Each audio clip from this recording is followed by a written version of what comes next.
Bonjour à toutes et à tous, merci d'être aussi nombreux pour cette table ronde qui vous est proposée par le Conseil scientifique des rendez-vous de l'histoire de Blois. Alors pour parler de la France des écrivains, nous avions prévu aujourd'hui 4 spécialistes, mais vous le voyez, Michel Vinocq ne peut pas être présent aujourd'hui. Nous pensons très fort à lui, avec amitié, avec estime. Alors nous allons néanmoins avoir le plaisir d'entendre 3 grands spécialistes qui vont pouvoir explorer ensemble les relations profondes, parfois conflictuelles, toujours fertiles entre les écrivains et la France.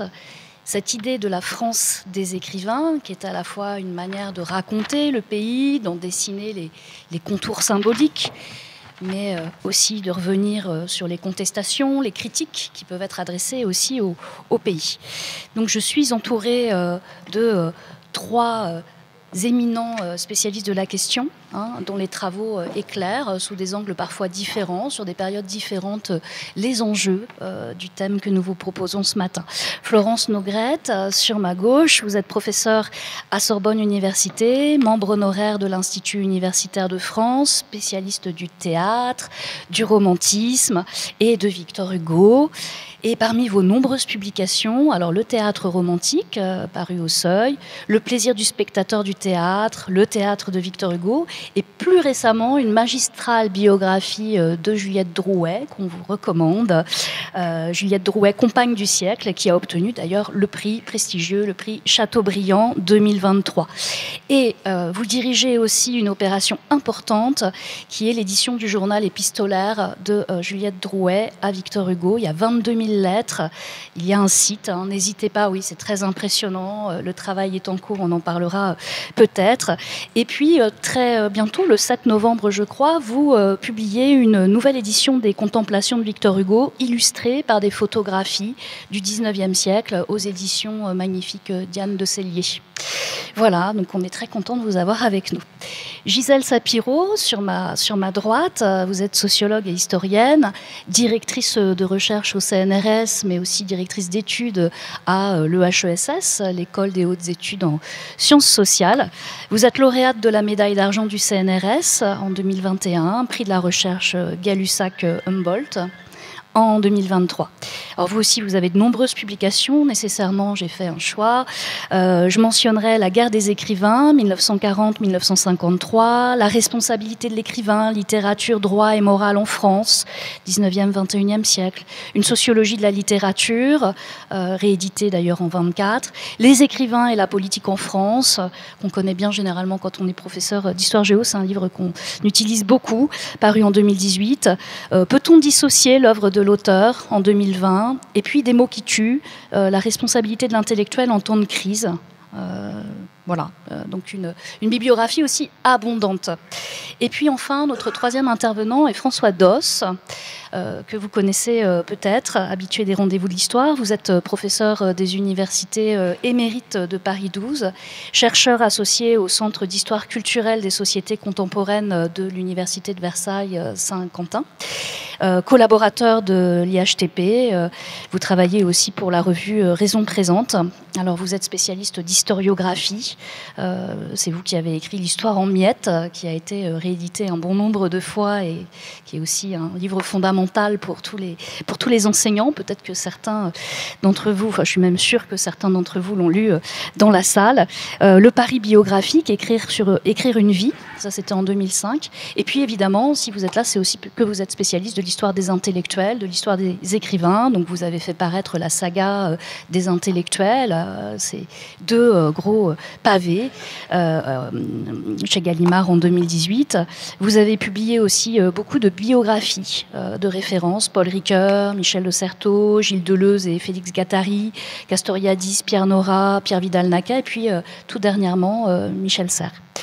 Et vous avez consacré 2 ouvrages à la littérature, Les vérités du roman, une histoire du temps présent, paru en 2023, et puis un livre sur Jean Echenoz, Le temps suspendu, qui vient de paraître aux éditions Hermann. Voilà.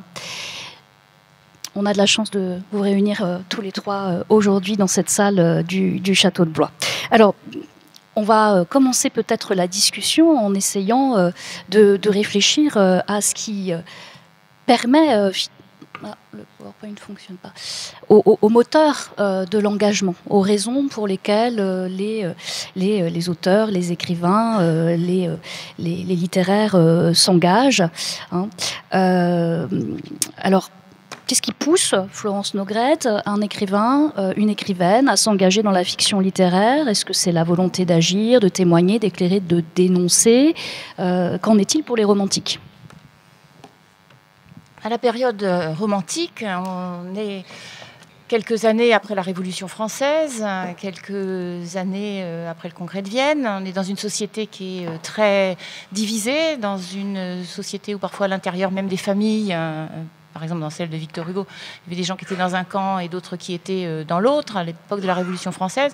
Donc les romantiques, ce sont des, si on peut les définir, parce que c'est très difficile de définir ce que c'est qu'un romantique en fait au 19e siècle, on ne sait pas trop où ça commence et où ça se termine, et c'est pas vraiment un mouvement organisé non plus, donc rien que la définition, sans parler de la périodisation, est un problème pour les historiens de la littérature, mais disons qu'ils réfléchissent au lien entre l'engagement individuel et à la possibilité d'un engagement individuel. Ils essayent de s'engager, pour la plupart d'entre eux, plus ou moins, avec des manières très différentes. Musset, par exemple, n'est pas quelqu'un qui a des convictions politiques très affirmées, au contraire de Hugo, qui lui a des convictions politiques qui changent, qui évoluent, puisqu'il est royaliste dans sa jeunesse et qu'il écrit des odes royalistes. Donc c'est une époque aussi où la poésie est engagée des deux côtés, d'ailleurs, hein, à droite comme à gauche, si on peut utiliser cette latéralisation-là.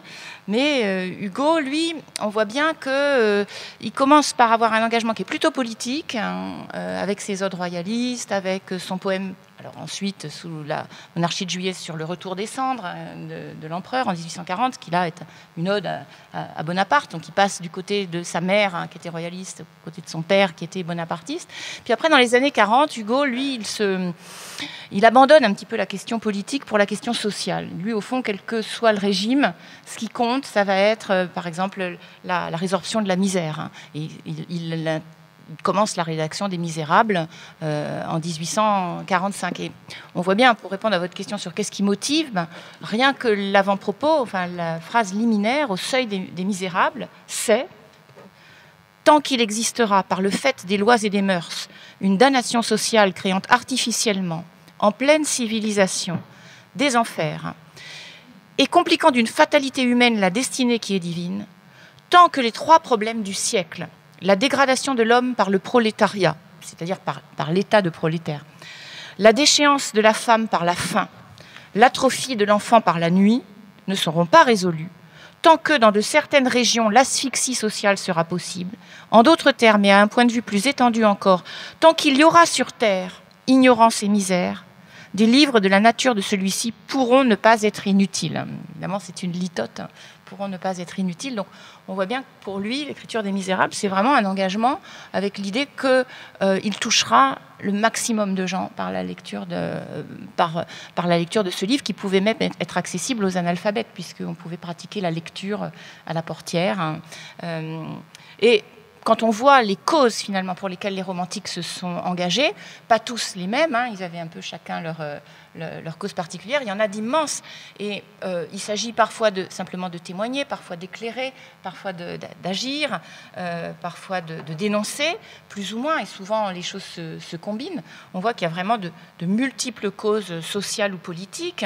Par exemple, pour ce qui concerne Hugo, la misère, j'en ai déjà parlé, il passe vraiment de l'expérience personnelle du témoin à la transfiguration littéraire de ce qu'il a vu. Par exemple, en 1851, il va explorer les caves de Lille avec l'économiste Adolphe Blanqui, qui est le frère du révolutionnaire Auguste.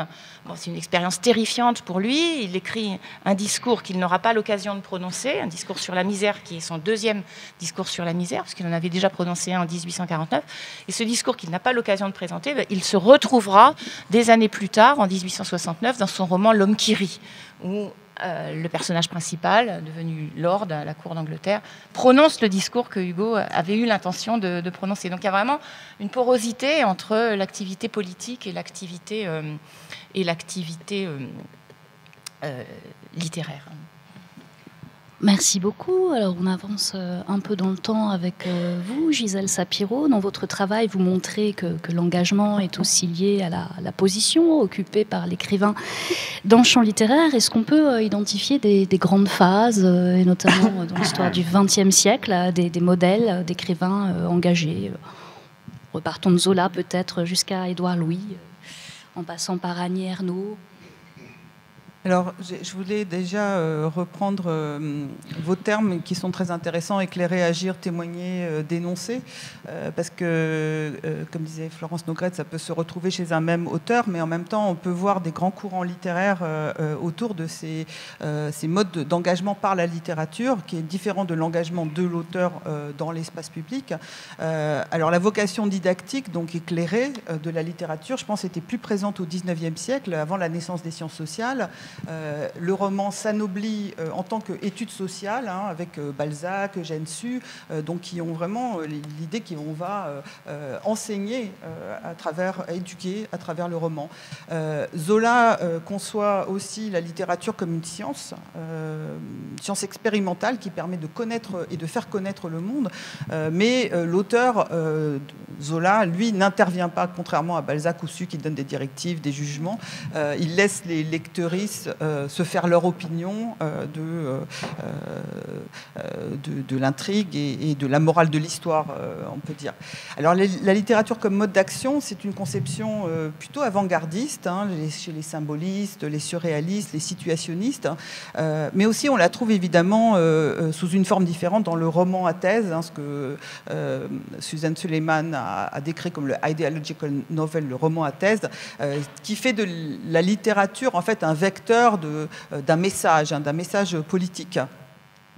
Il y en a beaucoup dans les années 30, hein, il y a Adrieux La Rochelle, enfin voilà.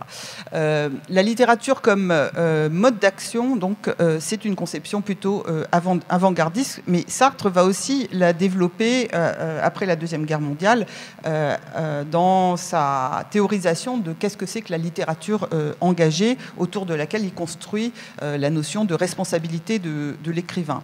Et en même temps, il y a aussi le réalisme socialiste, hein, qui est vraiment là, la littérature c'est une incitation à l'action. La littérature de témoignage, je dirais qu'elle émerge surtout après la Première Guerre mondiale comme courant, vraiment comme mode d'attestation de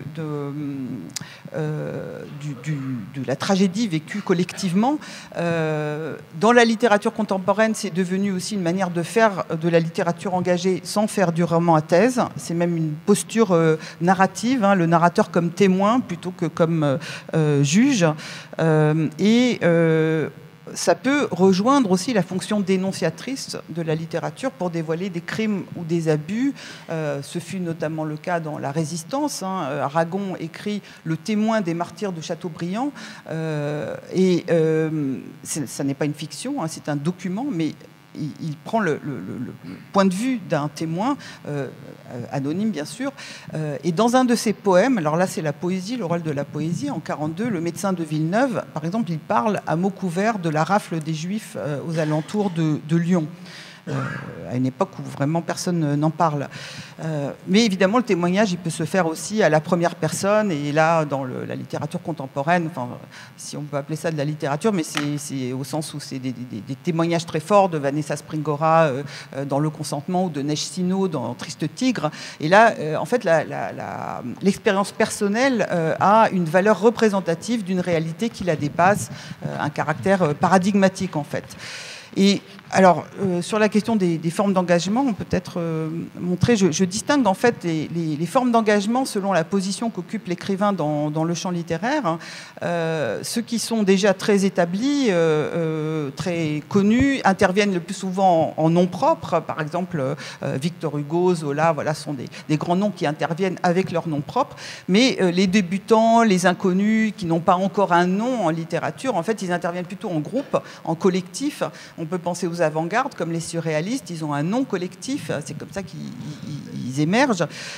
Et on peut dire que, alors que les établis tentent à euphémiser la politique par la littérature, les entrants ou les marginaux, eux, ils tentent à politiser la littérature, en fait. Et le deuxième axe, en fait, horizontal, c'est, là je distingue ceux qui sont plus autonomes de la demande extérieure, de ceux qui en sont plus dépendants, qu'elle soit commerciale ou politique. Et en fait, si on croise les deux facteurs, donc le degré de notoriété avec le degré d'autonomie, on peut obtenir 4 types idéaux. Les esthètes, où là on voit plutôt une euphémisation du politique par l'esthétisation, avec André Gide, même dans ses essais, que ce soit Voyage au Congo, qui est une critique du colonialisme, son essai sur l'homosexualité, il y a toujours une écriture très, une mise à distance par l'esthétique. On peut penser à Camus, on peut penser à Marguerite Duras, aujourd'hui Annie Ernaux, Camille Laurence, Chloé Delhomme. Donc là, on a une esthétisation du politique, pas au sens de Walter Benjamin, hein, qui en parlait pour le fascisme, mais autrement. Les notables, là, on a plutôt une euphémisation de la politique par la morale, et donc là, on a une littérature moralisatrice, mise au service de l'idéologie, Paul Bourget, Le Disciple, les romans d'Henri Bordeaux. D'ailleurs, à ce pôle, on affectionne beaucoup les portraits d'hommes politiques, comme les images, on peut montrer les images du maréchal Pétain d'Henri Bordeaux, ou plus récemment le roman de Philippe Besson sur Macron, un personnage de Macron. On a aussi des couples d'hommes politiques à ce pôle, Maurras avec Pétain, Malraux avec De Gaulle, Aragon avec Thorez, et ainsi de suite. Et puis les avant-gardes font de la littérature une arme subversive. Donc pour les surréalistes, la poésie doit faire la révolution. En fait, on va faire la révolution par la poésie, à coups de manifestes, donc par lesquels les collectifs se positionnent contre la tradition. On a le fameux Un cadavre, Anatole France, hein, au moment du décès d'Anatole France, des surréalistes. Et aussi, on a une tendance à théoriser, donc par exemple L'ère du soupçon de Nathalie Sarraute, pour un nouveau roman de Rob Grillet, théorise en fait le nouveau roman tel quel, publie Théorie d'ensemble. Et puis la dernière, dernier, non, c'est bon, c'était ça. Ce sont les polémistes, qui subordonnent en fait la littérature à leurs objectifs politiques, et leur genre privilégié, c'est le pamphlet. On peut penser évidemment au décombre de Rebatté sous l'occupation en 1942, ou on peut penser aujourd'hui au suicide français de Zemmour. Voilà, je vais m'arrêter. Merci beaucoup. François Doss, même question, des ajouts peut-être? Oui, enfin toujours donc sur le thème de l'engagement, et mon regard, c'est un regard d'historien, ce qui ne vous étonnera pas ici, et effectivement, je pense qu'il est bon sur l'histoire contemporaine, cette thématique de l'engagement, de la périodiser pour les littéraires, pour les romanciers. Effectivement, je crois qu'on ne peut pas ne pas évoquer, à propos de ce temps fort qu'est l'engagement d'après-guerre, où cette thématique est dominante et portée par un grand philosophe, à le moment existentialiste de l'après-guerre, c'est Sartre. Sartre, qu'est-ce que la littérature? La littérature ne peut être qu'engagée. L'engagement, la création des temps modernes définit la posture de l'écrivain comme celle d'un engagement politique. Cela vient évidemment tout droit de ce qui s'est passé pendant la guerre, le combat contre la barbarie nazie, l'émergence d'une nouvelle maison d'édition qui existe toujours et qui est tout à fait fondamentale, qui sont les éditions de Minuit, les feuillets d'hypnose de René Char, Vercors. Vous avez là déjà une littérature de résistance qui va donner ensuite effectivement une forme de théorisation de l'engagement politique. Ça a été évoqué à propos évidemment d'Aragon, qui est le grand personnage littéraire de l'après-guerre et qui va évidemment là porter, vous avez parlé du réalisme socialiste, effectivement, l'idée que le paradis terrestre, l'horizon d'attente, d'espérance et pour lequel il faut s'engager, se situe à l'Est. Dans la réalisation du socialisme, évidemment, on sera très déçu de ces réalisations socialistes. Et évidemment, ensuite, dans les années 50-60, on assiste à un phénomène qui est celui que Pierre Nora, dont je tiens ici à rendre hommage, grand historien s'il en est, qui, sur le thème de la France, qui est le thème ici des rendez-vous de l'histoire de Blois, n'a cessé d'écrire sur cette question. Eh bien, Pierre Nora, sur lequel j'ai consacré, en passant, une biographie chez Perrin. Mais vous avez effectivement une formule très, très belle de Pierre Nora, qui est le deuil éclatant de la littérature, dans ces années 60. Le deuil éclatant de la littérature. Ça veut dire quoi? Ça veut dire qu'il y est dans un moment qu'il va lui-même orchestrer, qui est le moment de l'explosion de l'âge d'or des sciences humaines et sociales. Et vous avez là, je vous rappelle par exemple qu'en 1955, le jury du prix Goncourt a regretté de ne pas donner le prix Goncourt à un ouvrage que vous avez tous lu, qui est Triste Tropique de Claude Lévi-Strauss, car il n'était pas catalogué comme roman. Bon, c'est dire que c'est là, succès de Lévi-Strauss. Et puis ensuite, on aura des succès spectaculaires. Hein, pensez à Montaillou, village occitan, hein, que d'aucuns appellent Moncaillou, village excitant. Donc, vous avez là une aura, si j'ose le jeu de mots, de la bibliothèque des sciences humaines, de la bibliothèque des histoires, chez Gallimard, etc. Donc, un moment qui est le moment structuraliste. Hein. Tout le monde était à l'époque structuraliste, et Jean Pouillon, qui est passé de Sartre à Claude Lévi-Strauss, m'expliquait, quand j'ai préparé l'histoire du structuralisme, qu'à l'époque, l'équipe de France de football avait très mauvais résultats. L'entraîneur, interviewé par les médias, qui lui demande « Mais comment allez-vous faire pour avoir de meilleurs résultats ?» C'est très simple, je vais la réorganiser de manière structuraliste. Ça ne va pas donner des résultats fabuleux, mais en même temps, vous avez une théorisation ici autour du paradigme structuraliste de ce que Roland Barthes appelle l'écriture blanche, l'arrachement par rapport à la société, une littérature qui devient une littérature très belle, hein, je ne la critique pas, une littérature intransitive qui va vous donner le nouveau roman. Et Rob Grillet dira, d'ailleurs, un bon écrivain, c'est quelqu'un qui n'a rien à dire. Hein, c'est-à-dire qu'il faut se mettre au service d'un textualisme, d'une logique de l'écriture qui tourne le dos à l'histoire réelle. Et là, pas abuser de mon temps de parole, vous avez aujourd'hui, depuis, disons, les années 80, une nouvelle configuration sur laquelle on va revenir, et que Alexandre Geffen appelle justement « la littérature est une affaire politique », vous avez le passage d'une littérature intransitive à une littérature transitive, c'est-à-dire une littérature qui s'interroge sur la société, hein, on y reviendra, dans laquelle on est, sur le fait que le faire passe par le dire, et donc par le roman. Et vous avez là donc des auteurs, des écrivains, qu'on peut appeler des écrivains impliqués, qui ne sont plus dans une stratégie de soupçon, qui ne sont plus dans une stratégie d'avant-garde, mais qui sont impliqués et qui réhabilitent ce qui avait été mis à l'écart.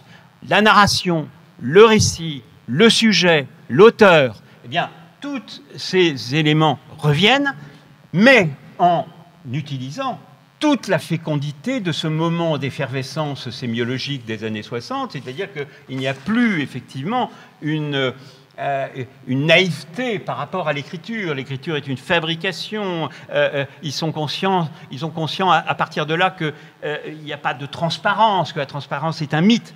Et en deux mots, c'est cette littérature qui renoue avec le réel, cette littérature d'émancipation, cette littérature d'engagement. Elle s'appelle l'éco-poétique, c'est-à-dire la sensibilisation à notre écosystème. Elle s'appelle une littérature qui s'intéresse aux migrants. Je pense à Marie Connet et sa série sur des îles.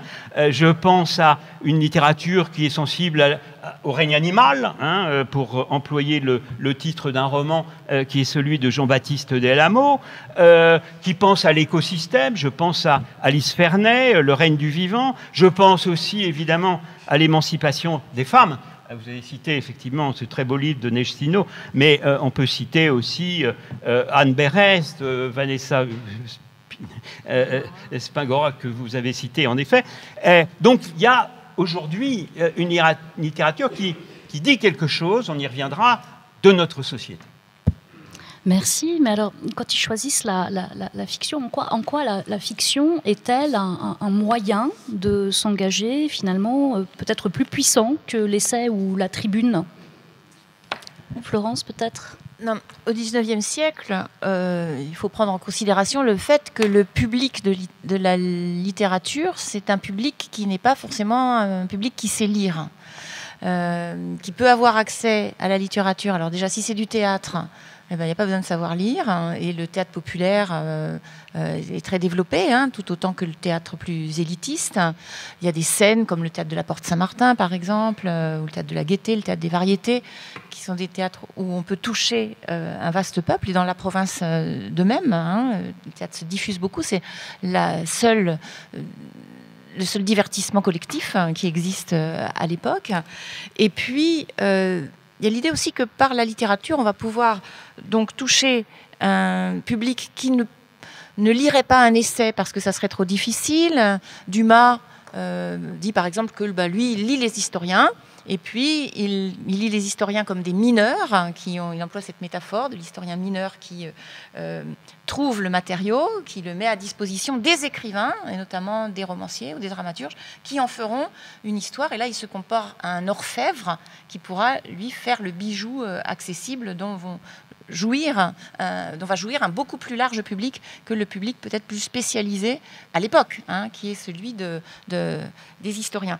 Et par des personnages, par des destins, par exemple le destin de Cosette, le destin de Fantine, eh bien, Hugo, bien sûr, milite pour que les enfants naturels soient pris en charge davantage par la société, et que la solidarité remplace la simple charité chrétienne. La grande pièce de Dumas, Antony, a pour héros un enfant naturel, donc un bâtard comme on disait à l'époque, qui devient criminel en partie à cause du fait qu'il n'a pas pu trouver sa place dans la société à cause de la bâtardise et du statut que le Code civil fait aux bâtards. Donc la littérature du XIXe siècle, elle parle beaucoup des conséquences, par exemple du Code civil ou de la loi de 1816 d'interdiction du divorce sur les couples. En quoi l'interdiction du divorce, ça génère de l'adultère, ça génère des enfants illégitimes, ça génère des problèmes de succession, etc. Et tout ça, c'est mis en œuvre à travers des personnages. Et le lecteur, lui, s'attache d'abord au sort du personnage et il réfléchit ensuite à la cause qui est portée à travers son destin. Par exemple, on peut... là, je vous ai mis deux images. La première, c'est une image qui est la fin de Marion Delorme de Hugo, au dénouement. Richelieu, qu'on ne voit pas du tout dans la pièce, mais qui a beaucoup plus de pouvoir que le roi Louis XIII, puisque le Richelieu défait les actions de grâce que Louis XIII accorde à la courtisane qui donne son nom à la pièce. Et après que Louis XIII a gracié les deux amants de Marion, Richelieu lui intervient pour rétablir la peine de mort derrière eux. Et c'est par une image visuelle, vraiment, cette litière, c'est-à-dire cette espèce de maison ambulante à l'intérieur de laquelle est, bon, évidemment, personne, il n'y a aucun acteur à l'intérieur puisqu'on ne le voit pas, mais le personnage invisible de Richelieu a laissé, c'est un tableau de Louis Boulanger, a laissé une impression très très forte. Hein. Finalement, c'est par cette image-là que cette question de l'arbitraire est restée. De même, que Hugo traite cette question de la violence d'État, en utilisant un temps de la fiction qui est un temps bien antérieur, évidemment, au présent, mais pour parler d'une question qui est encore toute brûlante. Et donc ça passe par des images. Ou l'édition de 1879 des Misérables, dont vous connaissez certainement cette image de Cosette avec son balai qui est plus grand qu'elle. Ça aussi, ça frappe énormément. Et la poésie, elle est utilisée aussi pour donner une image, un vers qui va rester. Je vous en donne un exemple. C'est un poème des Contemplations qui s'appelle « Chose vue un jour de printemps » et qui fait contraster la joie de vivre, la richesse, l'allégresse de la bonne société avec ce que lui, il a vu, chose vue. Vous savez qu'il y a un recueil de Hugo qui s'appelle « Chose vue » où il consigne des scènes qu'il a vues dans la rue. Et là, c'est une chose qu'il a vue mais dont il fait un poème.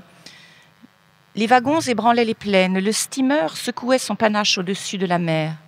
Et, dans cette rumeur des joies et de lumière, cette femme, donc c'est une femme dont il découvre en poussant la porte d'une maison qu'elle est morte de misère, cette femme étant seule au fond de sa chaumière, la faim, goule effarée aux hurlements plaintifs, maigre et féroce était entrée à pas furtifs, sans bruit, et l'avait prise à la gorge et tuée. Et vous voyez, donc là, cette allégorie de la faim en goule, c'est-à-dire en personnage mythologique très, très effrayant, avec cette allitération, la faim, goule effarée au hurlement plaintif. Moi, je trouve ce vers extraordinaire, qui s'accroche sur elle. Mais évidemment, la faim, elle n'est pas arrivée toute seule. La faim, la responsabilité de la faim, pour Hugo, elle est à une société qui ne parvient pas à assurer à tous de quoi vivre. Merci. Alors, un très court complément par Gisèle Sapiro.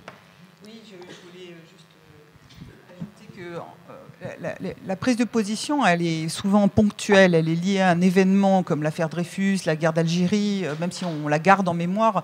Alors les essais, ils peuvent avoir un impact de très longue durée. On pense au deuxième sexe de Simone de Beauvoir. Et en même temps, comme disait Florence, c'est pas toujours accessible à tout le monde. Et puis, il y a aussi des régimes, des périodes où on ne peut pas tout dire de manière explicite. Et donc, du coup, la fiction, c'était un moyen de faire passer des messages autrement, ce qu'on a appelé sous l'occupation la contrebande littéraire. Enfin, c'est Aragon qui avait un peu théorisé ça. Mais la fiction, elle est aussi, ce que disait Florence, du côté de la monstration plutôt que de la démonstration. Donc, elle véhicule une vision du monde et elle renvoie à des croyances, des modes d'inférence. Et ça suscite des effets d'empathie, de reconnaissance, de reconstitution, ce qu'on appelle reenactment. Donc, on revit la chose. Le philosophe Jacques Bouvresse proposait de considérer la littérature comme un mode de connaissance pratique. Et donc la fiction, elle peut avoir des effets à long terme parce que, surtout sur les jeunes lectrices, mais évidemment sa réception, son appropriation, elle est aussi fonction de l'habitus, des dispositions éthiques, esthético-politiques de ces lectrices. Mais en tout cas, elle peut imprégner sur le long terme. Vous voulez ajouter quelque chose, François? Très brièvement, allez-y. Si non, sur l'histoire. Ah oui, d'accord. Bah, allez-y. Très rapidement, en revanche. Effectivement, enfin, là, en tant qu'historien toujours, je dirais qu'un des points tout à fait importants de l'inspiration littéraire, et ça m'a beaucoup étonné en tant qu'historien, justement, de ce chassé-croisé entre littérature et histoire, parce que effectivement les relations entre littérature et histoire n'ont pas toujours été bonnes. Je vous rappelle, et vous le savez, qu'à l'époque de l'école positive de Charles Langlois et de Seignobos, on parlait à l'époque des microbes littéraires. Donc il fallait tenir évidemment à distance ces microbes littéraires qui empêchaient le discours scientifique, qui était le discours d'histoire. Aujourd'hui, on n'en est plus là. Et ce qui est extraordinaire, c'est de voir arriver sur la scène ce que Dominique Viard appelle, à juste titre, les romans non pas historiques. Ça, ce serait un retour en arrière par rapport à un certain nombre de vocations de l'écriture, mais des romans historiens. Parce que ce sont des romans qui, effectivement, se donne comme moyen d'application l'épistémologie historienne, la recherche des sources et répondent à tous les canons finalement du métier d'historien. Eh bien, en effet, la source d'inspiration, effectivement, qui a effectivement progressé depuis les années 60, et c'est pour ça d'ailleurs que dans les vérités du roman, j'ai intitulé mon sous-titre « Une histoire du temps présent », c'est le rapport au temps présent. Et comment définir le temps présent? C'est une définition variable. Je donnerai la définition que donne Henri Rousseau, qui dirigeait l'Institut d'histoire du temps présent, et qui disait que finalement, ça s'analyse à partir de la dernière catastrophe en date. Alors, quelle est la dernière catastrophe en date? Évidemment, c'est la Deuxième Guerre mondiale. C'est comment penser et écrire après Auschwitz, comme le disait Adorno. Eh bien, à partir de là, vous avez toute une littérature adossée au trauma, à ses effets, et qui, effectivement, avec la poussée mémorielle d'ailleurs, et l'âge venant des survivants de la Shoah, vous donne toute une littérature tout à fait majeure qui s'est développée depuis les années 60. Et je pense évidemment à Modiano, Patrick Modiano, qui a eu le Nobel en 2014, qui est l'homme mémoire, hein, la place de l'étoile, et puis qui montre toutes ces ambivalences. Je pense à son livre qui a été adapté au cinéma, magnifique, qui est Lacombe-Lucien, qui était effectivement plein d'équivoques, hein, qui le renvoie d'ailleurs à sa propre famille. Ma mémoire a précédé ma naissance, nous dit de manière très belle Modiano. Bon, la rue des boutiques obscures, évidemment, Georges Perec, on ne peut pas ne pas citer à propos de ce trauma Georges Perec, dont la mère a été gazée à Auschwitz, la disparition, avec des faits littéraires, hein, la disparition en 69, la disparition du E, hein, sur 300 pages, exploit d'écriture, hein, Florence, et puis W ou le souvenir d'enfance, dans les années 70. Philippe Grimbert, enfin, je ne vais pas tous les citer, je citerai quand même Anne Berès, parce que j'aime beaucoup ce qu'elle écrit, et là, adossée au trauma, puisque elle part d'une carte postale, vous savez, avec 4 de ses grands-parents, tous disparus à Auschwitz, mais dont elle n'a pas le... Et elle va mener une enquête. Et elle va mener une enquête historique, hein, les traces, les entretiens, etc., pour reconstituer ce qu'a été leur vie, qui est le viatique de gens qui ont été. Alors, par ailleurs, l'histoire et les pages douloureuses de l'histoire sont à chaque fois des thématiques d'inspiration littéraire. Mais ce n'est pas nouveau. Ça remonte à Homère. Ça remonte effectivement à l'Iliade et l'Odyssée, Tolstoï, Guerre et paix, etc. Mais ça donne en France des romans tout à fait majeurs qui jalonnent notre contemporanéité. Je vous en cite quelques-uns, je ne vais pas vous encombrer de trop de noms, mais enfin, rappelons quand même Jean Rouault, par exemple, Les Chants d'honneur en 90, dont Stéphane Audouin-Rousseau dit que s'il a renouvelé l'historiographie de la Révolution française, c'est grâce au roman de Rouen-Jaud. Donc on a même, vous voyez, un jeu de va-et-vient entre les deux qui n'est pas celui qu'on croit. Jean Echenoz, qui a écrit 14 en 2012, Pierre Lemaître, qui est sur toute une saga, mais qui a commencé par Au revoir là-haut, qui est extrêmement en plus humoristique, sarcastique, critique sur le commerce des morts. Éric Viard, qui montre là aussi les analyses fondamentales qu'on va retrouver aujourd'hui chez Chapoutot, mais qui sont déjà chez Viard. Et là aussi, les littérateurs les romanciers sont devanciers à propos de ce qui s'est passé durant l'Anschluss. Laurent Binet, là ça m'a sidéré, HHH, l'attentat d'Eddreich, c'est extraordinaire comment Laurent Binet dit « j'ai un avantage de la vérité historique dans le roman, hein, dans la littérature, et qu'il assume comme tel. L'Algérie, avec Jérôme Ferrari, où j'ai laissé mon âme, Laurent Mauvignier, dont je reparlerai, Des hommes, Bertina avec la migration détruite, qui parle du 17 octobre 61, date sombre, refoulée. Bon. Et puis, voilà, on pourrait en citer plein d'autres. Merci, merci. Mais vous êtes tous les trois passionnants. Je vais vous demander des réponses un peu plus brèves pour qu'on puisse finir quand même le canevas qu'on avait envisagé. Alors, dans un deuxième temps, on voudrait approfondir sur le politique et sur le rapport à l'histoire. Alors, peut-être, on va commencer avec vous, à nouveau, Florence Nogrette. Comment les grands écrivains du 19e siècle inscrivent-ils l'histoire immédiate dans leur œuvre ? Oui. Alors, déjà, l'histoire, ils l'inscrivent de deux manières. Enfin, ils inscrivent l'histoire ancienne, l'histoire immédiate et le contemporain. Sachant que l'histoire ancienne permet de comprendre parfois une histoire immédiate difficile à digérer ou à problématiser à chaud. Donc souvent, le drame historique ou le roman historique, par exemple, on le voit bien avec Dumas pour La Reine Margot. Il s'agit de parler finalement de guerre civile et de penser la Révolution française à travers la Saint-Barthélemy. Hein. Ça arrive assez souvent dans le roman ou dans le théâtre du 19e siècle, mais il arrive aussi que l'histoire récente soit source de romans. Par exemple, dans Le Colonel Chabert, on a, qui est un livre qui paraît en 1832, et ben, c'est le retour sous la Restauration, donc dans le régime juste avant, du colonel qui a servi sous l'Empire et qui revient comme...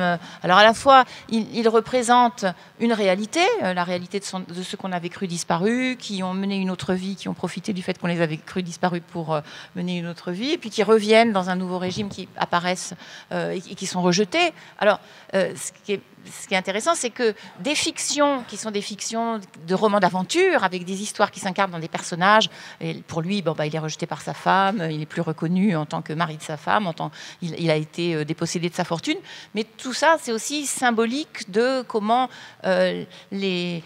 comment on se dépêche d'oublier l'époque qui précède et comment on se dépêche de renier des valeurs que collectivement on avait portées et qu'on ne veut plus porter, qu'on ne veut plus voir. Donc c'est une espèce parfois de retour du refoulé collectif qui s'incarne dans un destin de personnage qui tout simplement revient. Il y a ce symbole du retour du refoulé dans le retour, et on voit ça très bien dans le Comte de Monte Cristo, par exemple. Et Dumas, par exemple, dans le Comte de Monte Cristo, c'est une dimension dont on ne parle pas très souvent, mais au fond, de manière très sous-jacente, il y a une critique de la Restauration comme étant un régime pendant lequel beaucoup de gens ont trahi leurs idéaux bonapartistes et ont retourné leur veste et par opportunisme se sont enrichis. C'est le cas de tous les opposants d'Edmond Dantès. Et voilà, je crois avoir répondu à votre question. Merci infiniment. Alors, Gisèle Sapiro, vous avez beaucoup travaillé sur les écrivains en période de crise, évidemment l'occupation, mais aussi la guerre d'Algérie. Quelles sont les postures littéraires qui ont pu émerger à l'occasion de ces crises, et puis quel rôle la fiction a-t-elle encore joué là, dans ces prises de position ?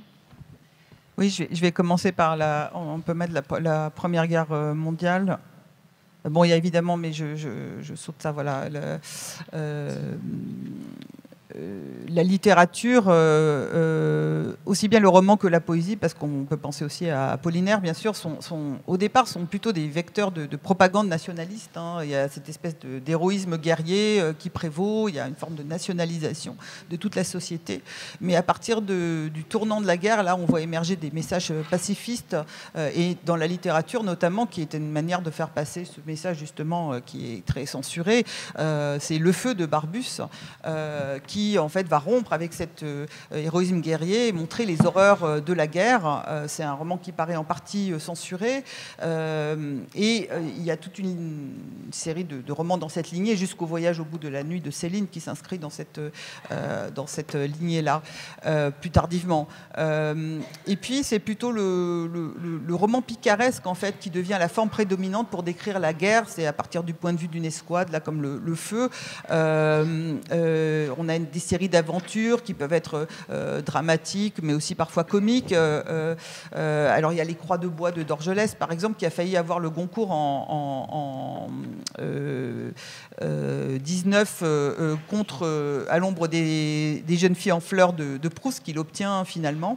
Alors sur la Deuxième Guerre mondiale, on a au départ une littérature pamphlétaire qui dénonce la Troisième République comme responsable de la défaite de 40, donc c'est plutôt les collaborationnistes, avec les beaux draps de Céline, les décombres de Rebatté que j'ai déjà mentionné, 65 000 exemplaires, c'est un des best-sellers de l'occupation.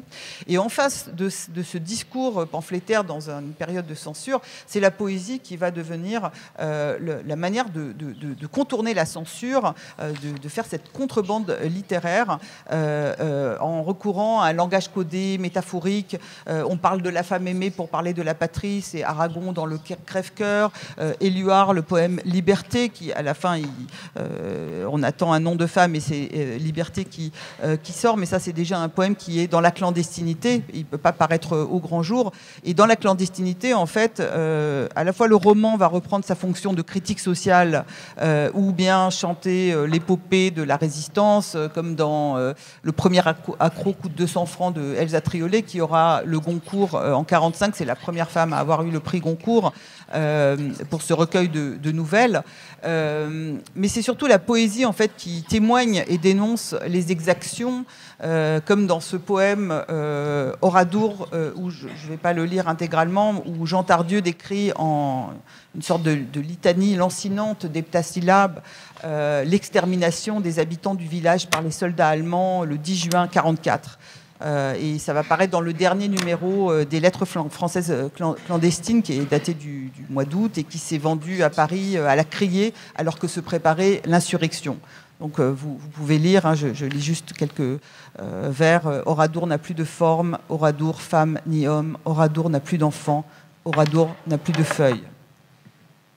Et dans la guerre d'Algérie,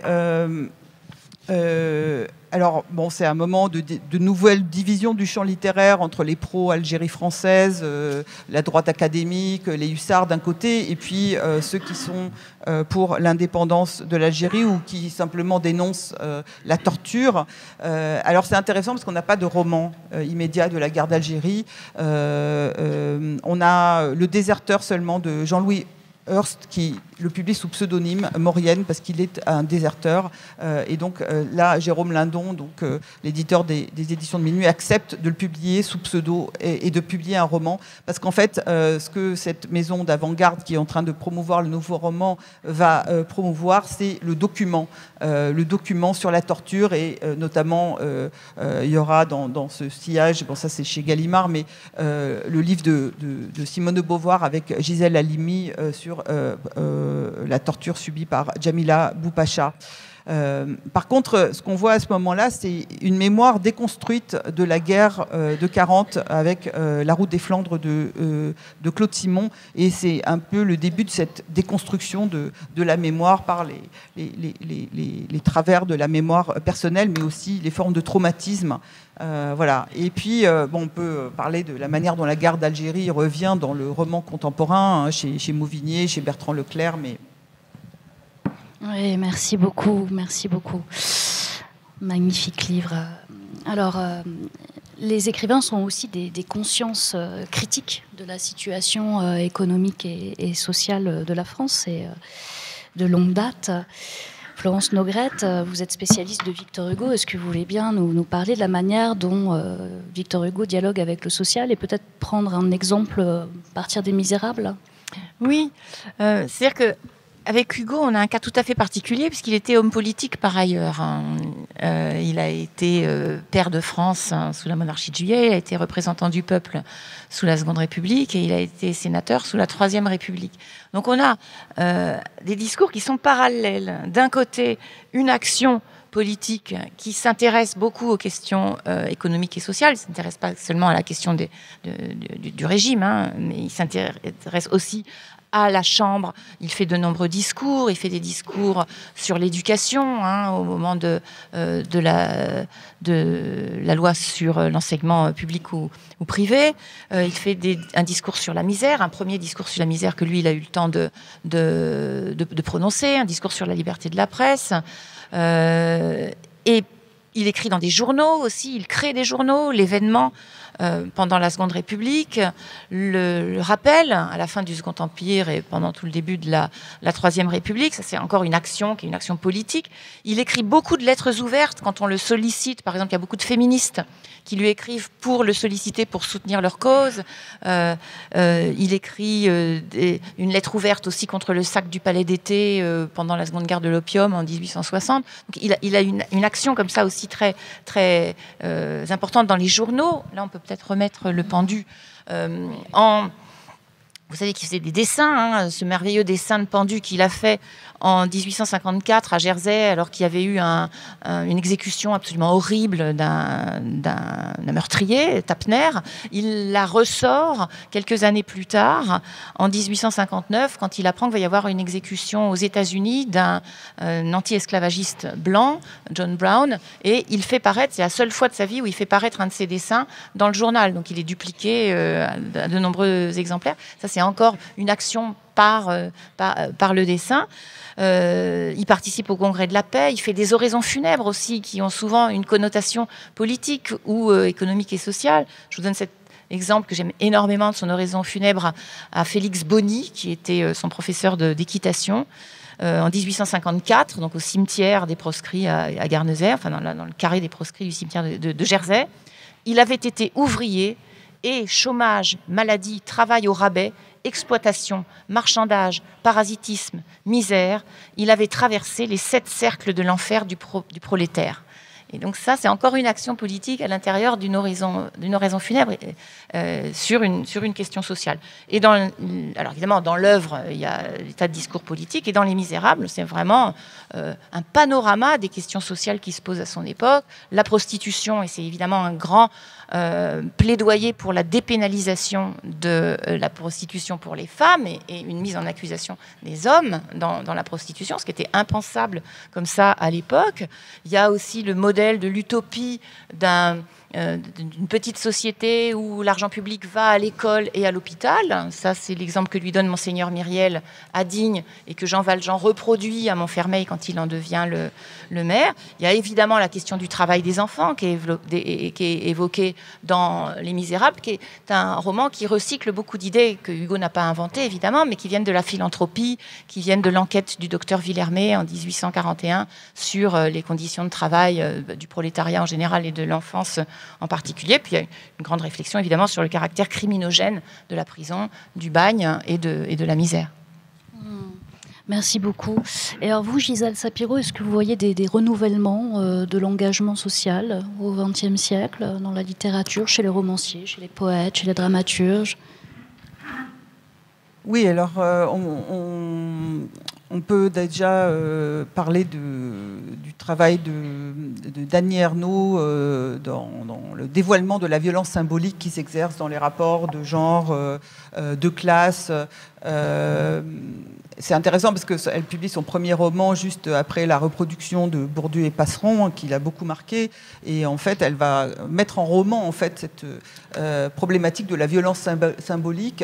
D'abord dans Les Armoires vides, donc sous vraiment une forme romanesque, où elle montre comment la petite fille qui est socialisée à l'école, donc à l'école privée, développe un regard critique sur ses parents, un regard même de dégoût. Ses parents, donc, qui sont des épiciers, parce qu'elle intériorise les normes de l'école. Et la violence est énorme, la violence symbolique, elle se retourne aussi contre elle-même. Tout d'un coup, les manières de ses parents lui apparaissent vulgaires, grossières, déplacées, de mauvais goût, je cite, voire dégoûtantes. Et donc, elle a une sorte de sentiment d'humiliation et de honte qui naît de ça, mais c'est ce que Bourdieu décrit comme la complicité des dominés avec leur domination. En fait, c'est à travers ça que s'exerce la violence symbolique. Alors ce qui est intéressant, c'est qu'après, elle a pris de la distance avec cette violence, et à partir de la place, en fait, où ce n'est plus de la fiction, donc les 3 premiers sont de la fiction, à partir de la place, là, elle va trouver une manière de parler des classes populaires dont elle vient, qui est beaucoup plus distanciée, en essayant de reconstituer leur système de valeurs, leur dignité, leur morale, et donc symétriser avec la description des classes dominantes au lieu de les voir par le prisme des classes dominantes.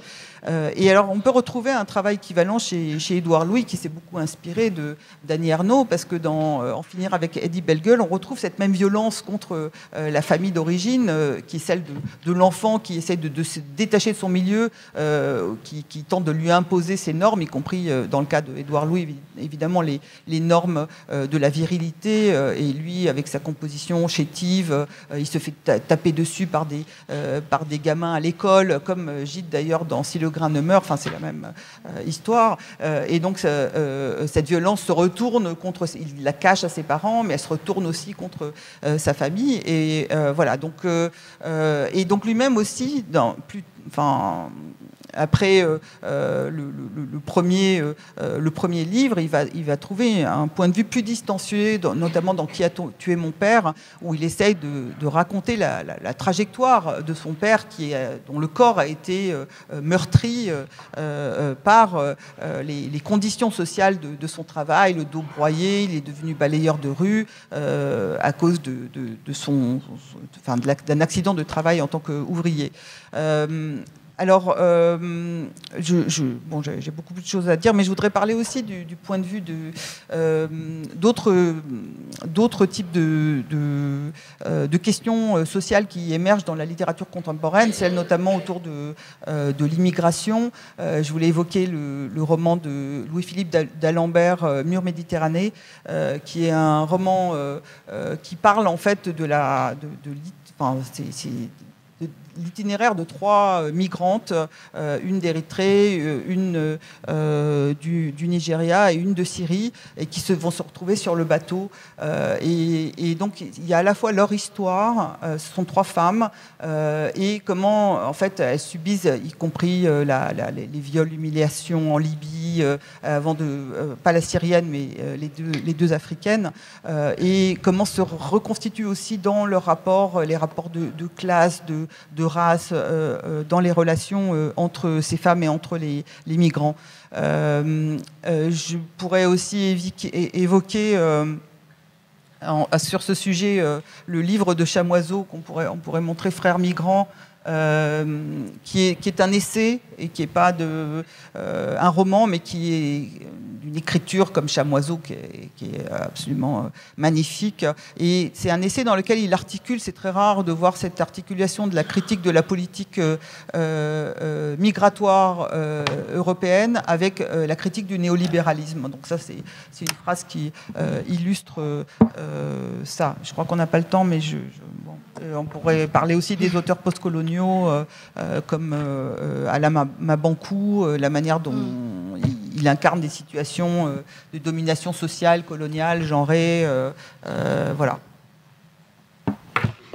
Alors, on passe à François Doss. Merci beaucoup, Gisèle Sapiro. Est-ce que vous pouvez nous parler des auteurs qui, pour vous, témoignent le mieux de la conscience, enfin, qui ont une conscience aiguë de la situation sociale en France? Quand on préparait cette table ronde, vous me parliez aussi des auteurs qui souhaitaient réparer le monde.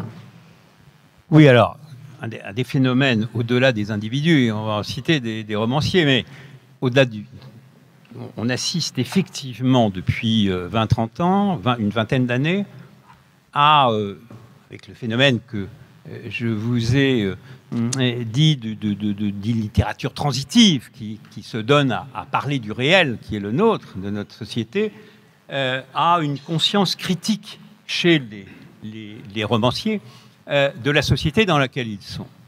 Et incontestablement, là, ils jouent un rôle majeur, parce que je n'ai pas besoin de vous faire un dessin, et surtout aujourd'hui, pour vous dire que nous vivons une période de déréliction du politique.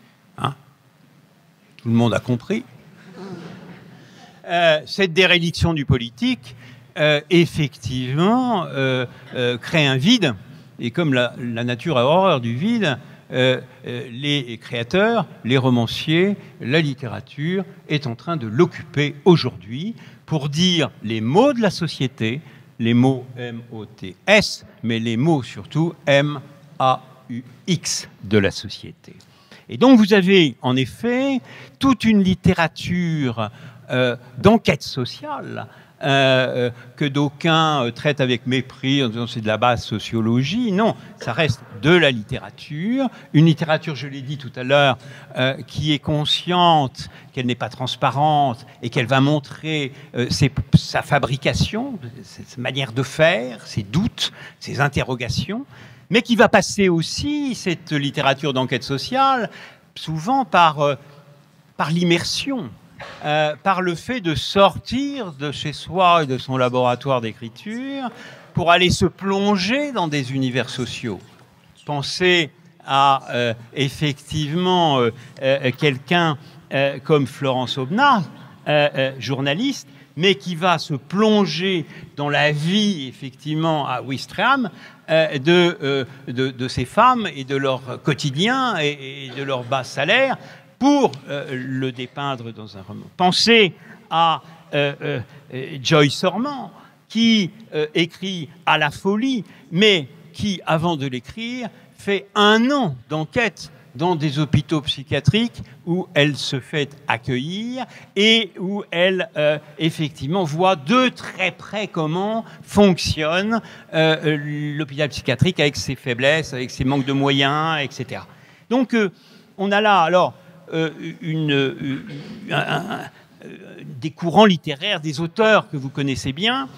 Et dans l'enquête que j'ai menée dans les vérités du roman, je me suis rendu compte qu'il y avait aussi des groupes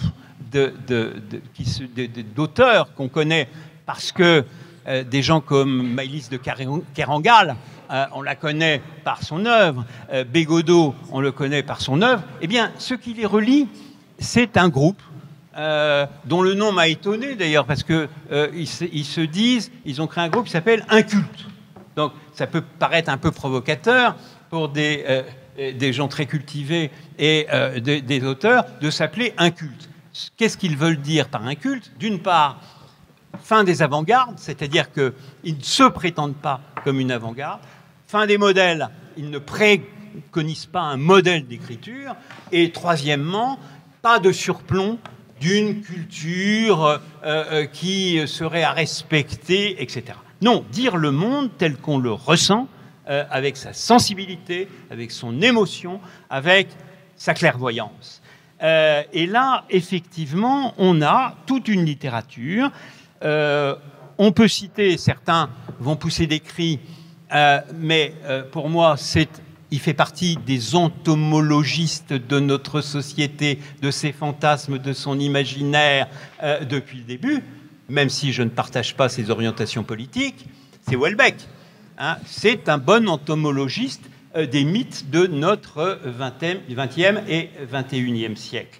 Dans un tout autre ordre d'idées, Annie Ernaux est aussi une bonne entomologiste de notre société. Hein, je pense à son livre Les années, hein, qui effectivement voit les objets qui sont les nôtres à chaque moment, qui prend la vie à bras-le-corps de son réel, sa quotidienneté, etc. Alors, bon, je ne vais pas trop développer parce qu'on n'a pas le temps, mais on peut prendre tous les domaines de la société et ils sont tous visités par les romanciers. L'urbanité, les banlieues, les problèmes de la ville en général, ou de la suburbanisation. Je pense à Julia Deck, magnifique auteur sur la propriété privée.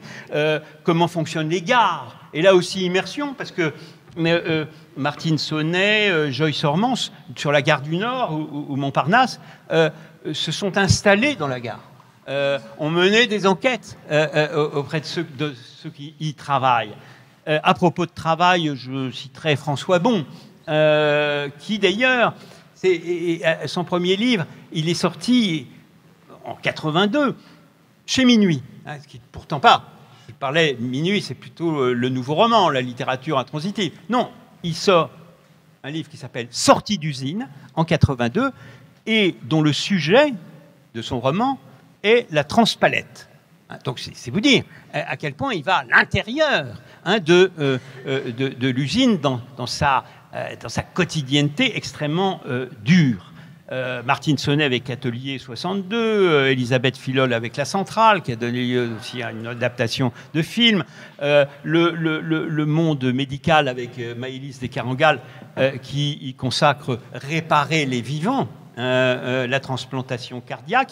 Et là, effectivement, et je rejoins Alexandre Geffen lorsqu'il dit, et il y consacre un livre, que la littérature a tendance à essayer de réparer le monde. Alors, j'y reviendrai, il ne faut pas donner trop de mission à la littérature. Il faut surtout lui donner la mission d'être libre, et selon des sources d'inspiration qui ne sont en aucune manière à commanditer, en aucune manière à militariser ou à militanter, si j'ose un euphémisme. Mais là, on peut constater dans ce qui nous arrive cette volonté d'éthique, de réparer le monde de ces injustices qui sont, comme vous le savez, de plus en plus criantes. Merci infiniment.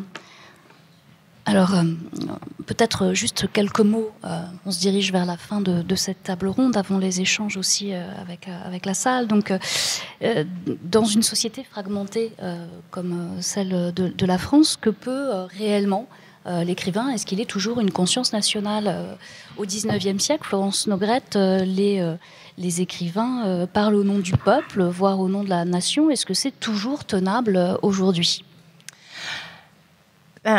Parler au nom du peuple, c'est supposer qu'on a le droit de parler au nom du peuple, c'est s'accorder ce droit.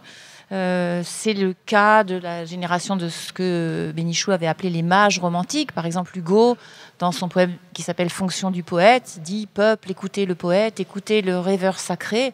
Dans votre nuit, sans lui complète, lui seul a le front éclairé. » Il écrit ça dans les années 30. Évidemment, au bout d'un moment, même déjà au XIXe siècle, cette idée que le poète peut parler au nom du peuple, elle est déjà un petit peu contestée. Et sur la fin du siècle, il y a par exemple un théâtre socialiste qui se crée dans plusieurs régions de France, notamment dans le nord minier, où les ouvriers se réapproprient un petit peu la parole. Ils se disent, c'est peut-être à nous savons peut-être mieux notre sort que les écrivains. Mais en même temps, ce que fait Hugo dans toute son œuvre, c'est parler aussi en donnant la parole au peuple, à ceux qui ne l'ont pas, à la prostituée, à l'ouvrier, au bagnard. Il leur donne aussi la parole. Donc tout ça est assez compliqué parce que ça peut partir d'une bonne intention et puis être contesté ensuite. Et aujourd'hui, évidemment, on a, par exemple, dans le domaine du théâtre, on a pas mal de contestations du fait que ce sont, je prends l'exemple de Kanata, qui est une pièce de Robert Lepage, donc grand auteur canadien, monté par Ariane Nouchkine à la cartousserie de Vincennes. Et on ne peut pas dénier à Ariane Nouchkine le sens du multiculturalisme dans sa troupe qui est très, très multiculturelle. Mais il y a eu tout ce procès qui a été fait à Robert Lepage et à Nouchkine du fait que cette pièce qui parle de la colonisation, de la première colonisation au Canada et de ce qu'elle a fait sur les peuples autochtones, qui, par le temps, ont été réduits pour beaucoup d'entre leurs individus à la prostitution, à la misère, à la drogue aussi. Il y a eu cette contestation sur le fait, mais c'est encore toujours quand même des Blancs qui racontent notre histoire. À l'origine, c'est les pères jésuites qui ont raconté notre histoire. Maintenant, c'est des Blancs. Peut-être qu'on pourrait jouer dans la pièce. Et Nouchkine leur explique que non, que c'est pas le problème. Sa troupe, elle est déjà multiculturaliste et il y a une dimension universelle. Aujourd'hui, c'est très très sensible dans l'univers, par exemple, du théâtre, que c'est la question de savoir ce que l'acteur représente, c'est-à-dire non pas seulement le personnage qu'il représente, mais la communauté éventuelle qu'il représente ou pas. Et est-ce que c'est légitime d'exiger qu'un acteur d'une certaine communauté incarne le personnage qui lui-même serait le représentant de cette communauté. Et évidemment, au théâtre, c'est très sensible, c'est très difficile, c'est très complexe, parce que d'un certain côté, il y a un manque de visibilité des acteurs noirs ou des acteurs asiatiques aujourd'hui sur les scènes. Donc c'est tout à fait compréhensible, cette revendication-là. Et en même temps, si elle est poussée dans sa plus grande radicalité, alors ça pose la question de savoir qui a le droit de jouer un personnage de théâtre. Et en principe, n'importe qui peut jouer n'importe quel personnage de théâtre, en théorie. Seulement, évidemment, quand il s'agit de populations invisibilisées ou victimisées, la question se pose un peu différemment. Merci. Alors, on a des revendications identitaires très diverses, en fait, au XXe, XXIe siècle, mémorielles, genrées. Qu'est-ce que ça nous dit est-ce que ça transforme la place de la parole de l'écrivain? Est-ce que ça lui donne une autre place, dans l'espace public? En fait, je ne pense pas que les revendications identitaires sont ce qui a changé en fait la place de la parole de l'écrivain dans l'espace public, parce que la littérature, elle a toujours été étroitement associée à l'affirmation des identités collectives, à commencer par les identités nationales, l'écrivain national. Il y a le livre d'Anne-Marie Thiès qui montre comment en fait la littérature constitue cette idée nationale. Ça commence dès le XVIIIe avec la littérature allemande, mais on peut penser pour la France fin du XIXe, Barès, Maurras, voilà, c'est figure en général masculine de l'écrivain national. Et puis, ce sont des catégories qui sont restées. On parle toujours de littérature française, allemande, italienne. Et puis, on peut penser au mouvement régionaliste qui émerge au début du XXe siècle. Donc et qui toujours existe. Il y a une littérature bretonne qui revendique l'écriture aussi en breton. Mais c'est un mouvement qui a été marginalisé. Il y a eu l'émergence de la littérature juive. Elle apparaît dès le XIXe siècle. Elle existe aussi elle se revendique comme telle dès l'entre-deux-guerres. Il y a eu la littérature prolétarienne avec Henri Poulaille. Il y a eu la littérature femme dans les années 70 avec des grandes écrivaines comme Monique Wittig, Hélène Cixous. Il y a eu la négritude avec Césaire et Senghor. Et puis, à cette époque aussi, on a vu émerger, alors ça a été catalogué comme ça, la littérature maghrébine. Les écrivains ne se revendiquaient pas comme tels, mais avec Mohamed Dib ou d'immenses écrivains, Kateb Yassine. Plus récemment, on a vu émerger la littérature beurre. Donc, en fait, souvent, ces littératures cataloguées autour d'une identité, ce sont souvent des littératures justement minoritaires, minorées, qui doivent s'affirmer par leur particularisme et qui sont renvoyées à leur particularisme dans l'histoire littéraire et dans aussi, du point de vue de ceux qui occupent les positions dominantes. En général, c'est eux qui ont le monopole de l'universel. Voilà. Et cette tendance, elle a continué. Les éditeurs, Gallimard a lancé par exemple la collection Continent Noir dans les années 80. Alors c'était une manière de faire émerger ces voix Continent Noir, mais en même temps, je sais que pour avoir parlé avec certains auteurs de cette collection, il y a beaucoup qui préféreraient être dans la collection blanche plutôt que dans la collection Continent Noir. Donc les écrivains en général, ils cherchent à se démarquer en fait de cette assignation identitaire très souvent, mais en même temps, les groupes identitaires ont besoin de leur héros culturel. Et en fait, je pense que l'affaiblissement de la présence de l'écrivain dans l'espace public, de son autorité morale, elle est liée à plusieurs facteurs que je développe en épilogue de Les écrivains et la politique en France. Mais il y a d'abord la part de plus en plus réduite de la critique littéraire dans les médias. Il y a la remise en cause de la littérature engagée, telle que l'avait définie Sartre, par le nouveau roman, qui dissocie engagement et œuvre littéraire. Il y a la division du travail intellectuel à partir des années 50, la montée de la figure de l'expert. Foucault parle de la naissance il dit c'est fini l'intellectuel total à la Sartre, maintenant on doit être un intellectuel spécifique, et c'est en fait une sorte de réponse à la figure de l'expert. C'est l'intellectuel spécifique, il est critique, mais il prend position à partir de sa spécialité. Si vous voulez, on a la montée du pouvoir technocratique, et on a aussi un retrait des écrivains de la sphère publique parce qu'ils ne se sentent plus légitimes en fait pour intervenir.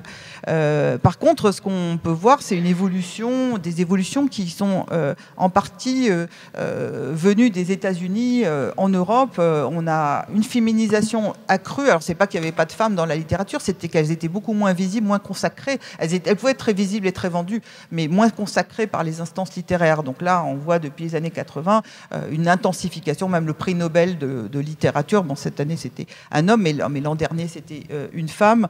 En plus, première femme d'Asie. Annie Ernaux, c'était la première femme française. Il y a eu beaucoup de prix Nobel de littérature français, mais c'était tous des hommes. On a une attention accrue aussi aux minorités et aux trajectoires migrantes, migratoires. On peut penser à la consécration de Mbougar Sarr par le Goncourt, donc un écrivain d'origine sénégalaise. On peut penser aux écrivains haïtiens sur les listes du prix Goncourt ou d'autres prix. J'ai cité tout à l'heure Louis-Philippe d'Alembert, il y a Mackenzie Orsel, il y a Yannick Lahin, cette année elle est sur les prix, donc écrivain haïtien. Mais en fait je pense que nombre d'écrivains n'aspirent plus du tout à incarner la conscience nationale et nombre d'entre eux sont plutôt la mauvaise conscience nationale, je dirais. Et il y a aussi un point important, c'est que l'identité de la littérature française s'est reconstituée autour de la langue plus qu'autour de la nation. Hein. Et on peut penser à l'invitation de la France à Francfort en 2017. Là, ce que même la délégation française a décidé de mettre en avant, c'était la langue française. Et donc là, la diversité, elle est conçue comme une richesse. Hein. Voilà. Et d'ailleurs, j'avais travaillé sur les traductions aux États-Unis de la littérature française dans les années 90, et j'ai pu identifier 30 nationalités différentes d'écrivains. Hein. Donc c'est sous l'étiquette littérature française.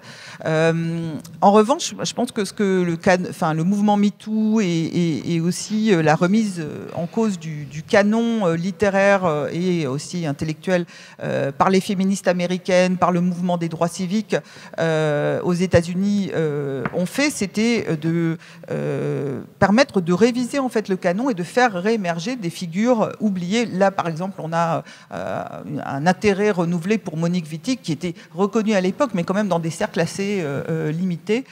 Voilà. Et donc, je pense que ça a favorisé une plus grande diversité dans la littérature française actuelle. Merci beaucoup, François Doss. Oui, enfin, je pense qu'il va de soi aujourd'hui que le roman national est en crise. Il est en crise sur le plan de nous, historiens, où effectivement les échelles sont différentes et qu'on parle de plus en plus d'une échelle mondiale et de faire des variations d'échelle dans les analyses. Il est aussi en crise sur le plan de l'inspiration littéraire. Alors ça tient aussi à quelque chose qui touche évidemment les écrivains. C'est ce que j'appellerais notre régime d'historicité, pour reprendre un concept à Reinhard Koselleck et repris par François Hartog, notre régime d'historicité, que François Hartog qualifie de présentisme. Et là, en effet, à propos de fragmentation, on peut penser pluralisation, France plurielle, pour employer des anciens francs, et on peut aussi parler, à propos de cette pluralisation, de fragmentation sur un mur, qui est le mur du futur.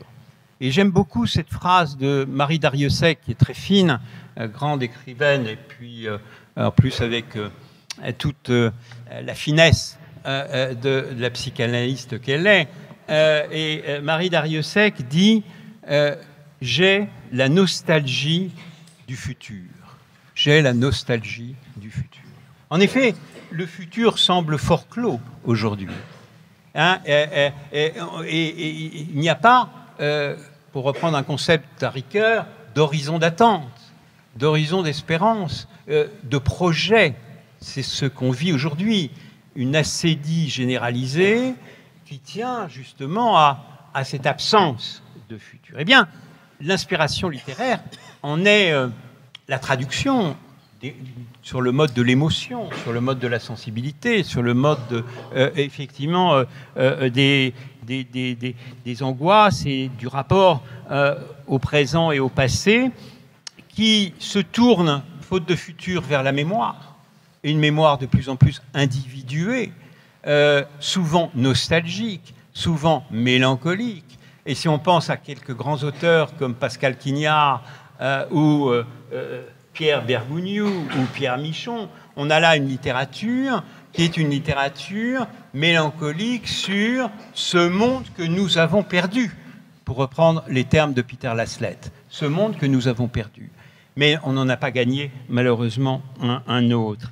Et effectivement, ça donne chez les écrivains le fait eh bien, qu'ils vivent un peu orphelins de l'histoire. Et j'aime beaucoup aussi cette formule d'un grand spécialiste de la littérature française, qui est Laurent de Mans, qui a écrit des choses absolument magnifiques, et dont un livre qui s'appelle « Encre », au pluriel, « Encres orphelines ».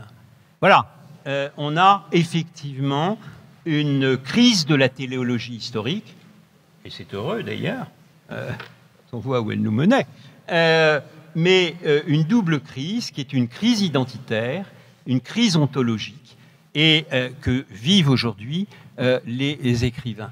Ce qui veut dire qu'il y a une démultiplication des échelles, et les échelles vont être de plus en plus des échelles individuées, de gens qui recherchent leurs racines au travers de l'histoire. Je pense par exemple au magnifique livre que je vous conseille et que j'espère il sera le prix Goncourt de cette année, en tout cas c'est le mien, c'est Mauvigné. C'est le livre de Mauvigné, La maison vide. Ce serait mon choix, même si je n'ai pas couvert toute la production littéraire de cette rentrée, j'en ai couvert un certain nombre. C'est un livre extraordinaire et pour nous, historiens, il nous parle ô combien, à l'échelle individuelle, de la traversée de la Grande Guerre, du sort des femmes pendant la Grande Guerre et de leur montée dans la société, de l'arrivée des gueules cassées, des problèmes de l'entre-deux-guerres, de l'exode, de l'occupation. Voilà, on a toute l'histoire de France dans ce livre, et au travers d'une écriture et d'une sensibilité très grande. Et avec donc des écrivains qui essayent de renouer l'identité de leur singularité, renouer les fils d'une histoire déchirée, leur propre histoire et l'histoire collective. Et par, justement, l'inspiration littéraire, par la littérature. Et par ailleurs, avec le caractère déceptif de certains qui penseraient qu'il suffit de revenir au pays d'origine, qu'il s'agirait de valoriser avec nostalgie un retour là où on est né, là où on a passé notre enfance. Là, bon, je pense par exemple au livre de Marie Darrieussecq, pour la nommer d'une nouvelle fois, qui s'appelle « Le pays », où elle montre la déception qu'est le repli identitaire, où elle retourne vers des origines, mais dont elle s'aperçoit que ces origines ont été fantasmées, ne correspondent plus du tout à ce qu'elle a vécu avant et transformées. Je pense, et je terminerai là-dessus, à une France plurielle, bien sûr. Et je cite ici, je vous citerai un beau roman de Leila Slimani, Chanson douce, qui a eu le prix Goncourt récemment. Tout roman, dit-elle, tout roman interroge l'altérité et notre capacité à saisir l'autre, à le raconter. Voilà ce que nous dit Leila Slimani, née à Rabat. Merci infiniment. Mais je crois qu'on peut tous vous remercier pour vos réponses à la fois éclairées, nourries, inspirantes. Et nous avons un peu de temps pour prendre les questions du public. Alors, avant les questions, parce que j'aimerais citer, vous disiez que c'était un livre qui nous est cher, et un auteur qui nous est cher aujourd'hui. Dans ce cas-là, oui. Je citerai Jean Echenoz et un petit passage pour vous montrer à quel point ces romanciers sont à l'écoute de leur temps, de notre société. Voilà ce que dit Jean Echenoz dans « Je m'en vais ». Et vous allez voir la force critique de Jean Echenoz. Entré en vigueur en 1995, les accords de Schengen instituent, on le sait, la libre circulation des personnes entre les pays européens signataires. La suppression des contrôles aux frontières intérieures, ainsi que la mise en place d'une surveillance renforcée aux frontières extérieures, autorise les pays riches à se promener chez les riches, confortablement entre soi, s'ouvrant plus grand les bras pour mieux les fermer aux pauvres, qui, supérieurement bougnoulisés, n'en comprennent que mieux leur douleur. Certes, les institutions douanières demeurent, qui n'autorisent pas pour autant le Pékin à trafiquer impunément ce qu'il veut. Mais celui-ci peut à présent se déplacer sans attendre une heure aux frontières qu'on lui refile son passeport. Voilà, vous voyez la critique de Schengen très virulente de Deschnoz.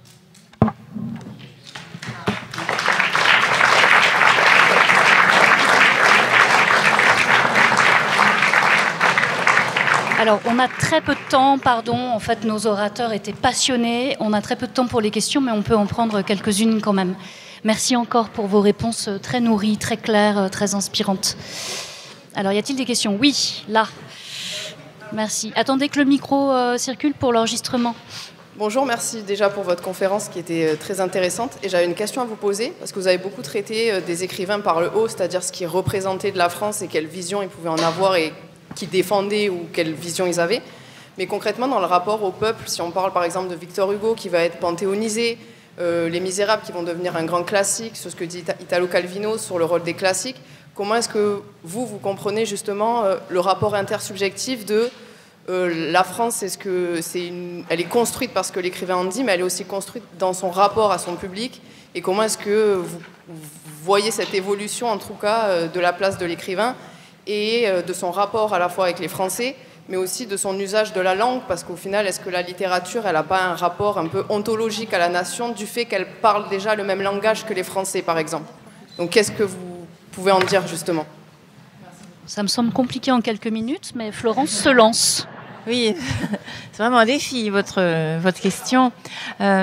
Oui, bien sûr, ça passe par la langue, par un travail de la langue, par un travail d'élaboration, enfin, de création aussi de la langue. Enfin, la langue, elle existe, mais enfin, elle se développe par la littérature. On voit bien comment, par exemple, les dictionnaires identifient les mots par leur première apparition dans la littérature. Moi, ça me fascine toujours, dans le dictionnaire de repérer ça. Ou dans les dictionnaires encyclopédiques, on a parfois plusieurs citations d'écrivains dans l'usage qu'ils font des mots. Et parfois, dans le changement de signification, les glissements métonymiques, par exemple, d'un mot, c'est parfois par la littérature que ça arrive. Victor Hugo, il a créé, il a fait rentrer dans le français le mot pieuvre, parce qu'au départ, en français, on disait poulpe, et puis pieuvre, c'est un mot guernesiais, enfin normand, pour dire le poulpe, avec les travailleurs de la mer. Il a fait rentrer le mot dans la langue, qui est sortie du dialecte pour rentrer dans la langue elle-même.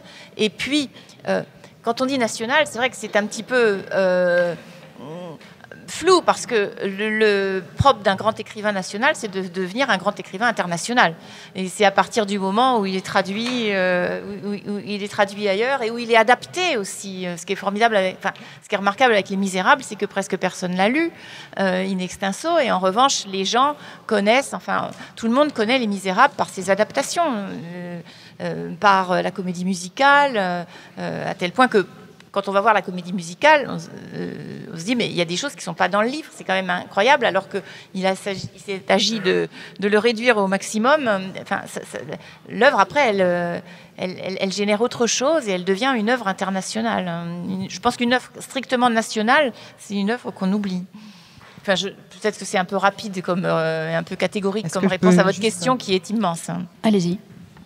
Oui, c'est effectivement, il faudrait beaucoup de temps, mais je voudrais juste dire très vite, vous dites c'est la langue des Français, mais en fait, au 19e, c'est pas la langue des Français, parce que l'unification linguistique de la France n'est pas encore faite. Et donc, la langue des écrivains, ça reste quand même une langue élitiste. Florence disait que plein de personnes ne pouvaient pas lire. Bon, il y avait les lectures collectives à haute voix, ça a été aussi une manière d'apprendre.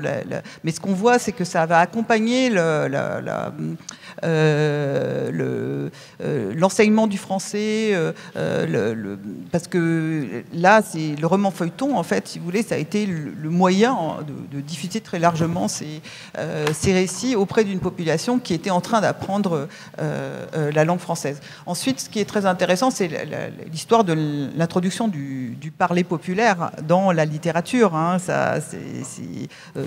fait, ça commence un petit peu chez les naturalistes, mais très peu et de manière Et puis après, ça devient, bon, évidemment, Céline et d'autres vont pratiquer cette... je citais Édouard Louis. Chez Édouard Louis, il y a vraiment les deux langues, celle qui est parlée dans sa famille et celle qu'il apprend à l'école. Et il y a un contraste. Il y avait ça chez Arnaud aussi. Voilà, donc dans la question de la langue, elle est absolument cruciale. Et puis, il y a le travail des écrivains, et ça c'est dans la suite de ce que disait Florence, comment les écrivains déconstruisent en fait le storytelling qu'on entend, le langage publicitaire, le déconstruit en fait en faisant un travail sur la langue. Echenoz, c'est un bel exemple de ce travail. Et c'est pas, en fait, le nouveau roman commence par un travail sur la forme, à subvertir les cadres de pensée habituels. Mais votre question, elle va beaucoup plus loin. Enfin, moi, j'ai travaillé aussi sur les festivals de littérature, donc là où il y a vraiment la rencontre entre les écrivains et son public, les échanges qu'il y a, les questions que le public pose aux écrivains, parfois des questions existentielles où les écrivains ont du mal, ou écrivaines ont du mal à répondre. Enfin, c'est extrêmement intéressant. Merci. Les meilleures choses ont une fin. Il est 13h, donc merci encore une fois à tous les trois et bonne fin de festival à tous et à toutes.